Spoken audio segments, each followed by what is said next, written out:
Salam Indonesia. Anda menyaksikan berita terkini bersama saya Santi Maharani.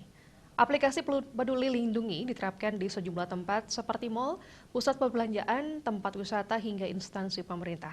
Pengelola pasar tradisional sejatinya sudah bersiap untuk menerapkan aplikasi ini untuk masuk ke pasar tradisional seperti yang akan dilakukan di Pasar Badung.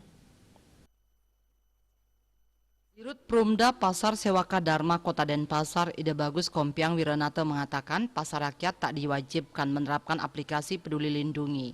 Hal ini berdasarkan hasil rapat antara pengelola pasar dengan Dirjen Departemen Perdagangan dan Asparindo.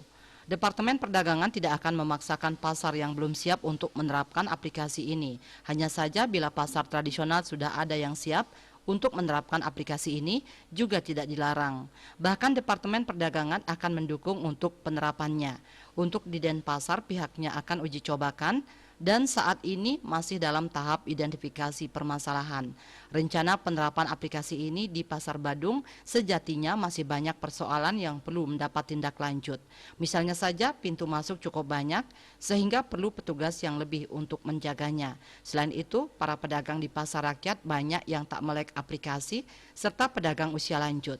Penerapan aplikasi ini sistemnya sama dengan penerapannya di mal maupun tempat wisata, di mana setiap pengunjung yang masuk melakukan scan QR Code menggunakan aplikasi Peduli Lindungi.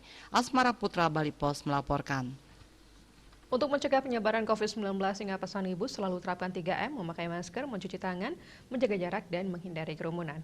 Dengan penerapan perilaku 3M, Indonesia segera terbebas virus corona menuju Indonesia maju. Update terus informasi Anda dengan subscribe dan like YouTube channel Bali TV @newsbali TV. Tetaplah bersama Bali TV. Salam Indonesia.